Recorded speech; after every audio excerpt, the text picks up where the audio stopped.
আসসালামু আলাইকুম সবাইকে। আমার হাতের এই রসুনগুলো দেখে কি আপনাদের একবারের জন্যও মনে হচ্ছে এগুলো আসল নয়? বাজার থেকে আমরা যে রসুন কিনি এগুলো দেখতে কিন্তু ঠিক সেই রকমই নিখুঁত, কিন্তু আপনারা জানলে অবাক হবেন এগুলো তৈরি করতে আমার 1 টাকাও খরচ হয়নি। ঘরের ফেলে দেওয়া সাধারণ প্লাস্টিকের পলিথিন ব্যাগ, কিছুটা তুলা আর সুতো দিয়ে আমি এগুলো নিজের হাতে বানিয়েছি। আজকে আমি আপনাদের ধাপে ধাপে দেখাবো কিভাবে কোনো খরচ ছাড়াই আপনারা এই সুন্দর শোপিসটি তৈরি করে আপনার রান্নাঘর বা ডাইনিং টেবিল সাজিয়ে তুলতে পারেন। চলুন তাহলে শুরু করা যাক। এই চমৎকার রসুনগুলো তৈরি করতে আমাদের খুব সাধারণ কিছু জিনিস লাগবে, যা আমাদের সবার ঘরেই থাকে।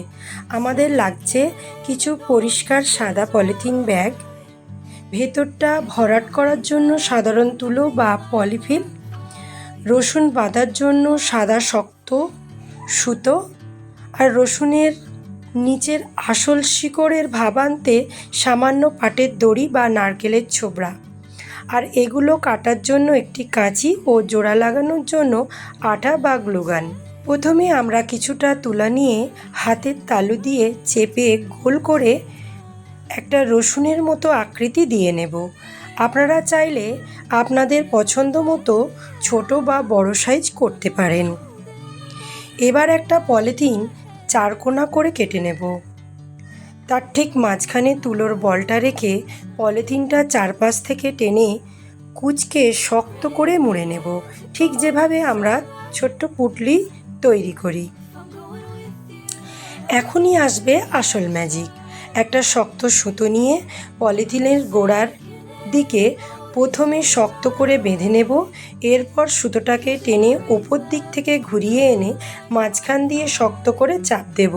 এভাবে 4 থেকে 5 বার সমান দূরত্বে সুতো ঘোরালেই দেখুন একদম আসল রসুনের কোয়ার মতো ঘাঁজ তৈরি হয়ে যাচ্ছে। কাজটা একটু সাবধানে আর শক্ত করে বাঁধতে হবে, যেন সুতো আলগা না হয়ে যায়।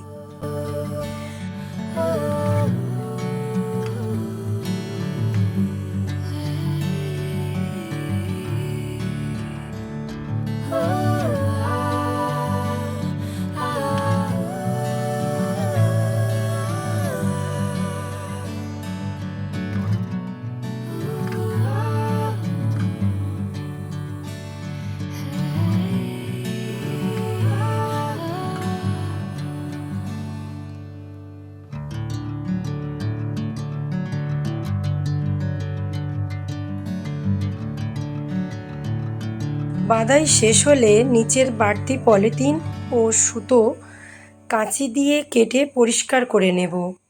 এবার রসুনের শতভাগ আসল লুক আনার জন্য নিচের অংশে সামান্য আঠা লাগিয়ে পাটের দড়ির কুচি ব্যবহার করেছি। আপনারা চাইলে নারকেলের ছোবড়া আটকে দিতে পারেন, যা দেখতে হুবহু রসুনের শিকড়ের মতো লাগবে।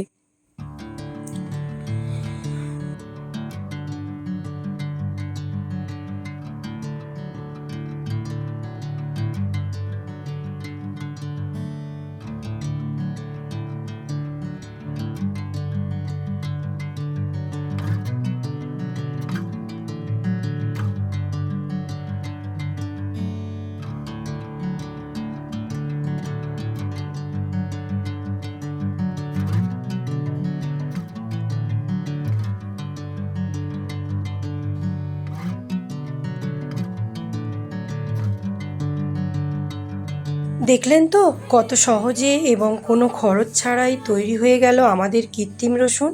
এগুলো একটা ছোট বাঁশের ঝুড়িতে সাজিয়ে ডাইনিং টেবিলে রাখলে বা রান্নাঘরের দেয়ালে ঝুলিয়ে রাখলে যে কেউ একে সত্যি ভেবে ভুল করবে।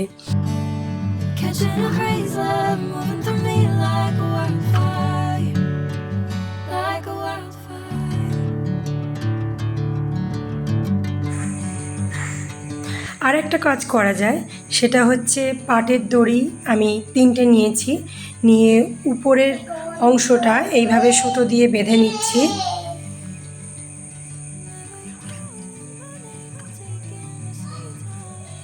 আর যেভাবে চুল বাঁধে বা বিনুনি করে ওইভাবে একটু বিনুনি করে নিচ্ছি।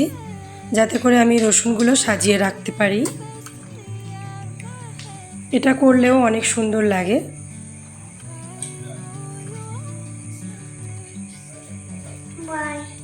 দেখে বুঝতে পাচ্ছেন আমি কিভাবে বিনুনিটা করছি। তারপর নিচের অংশটা আবার এইভাবে আমি বেঁধে দিলাম।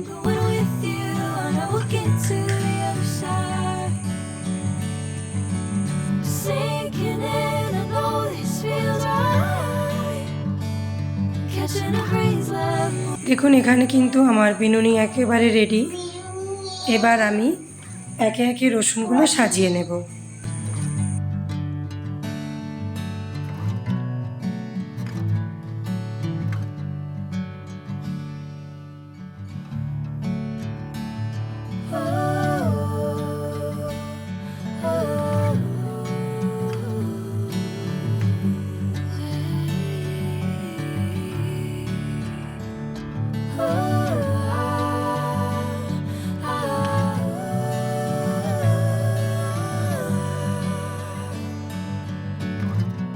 ফেলে দেওয়া জিনিস দিয়ে তৈরি এই আইডিয়াটি আপনাদের কেমন লাগলো তা কিন্তু অবশ্যই কমেন্ট করে জানাবেন।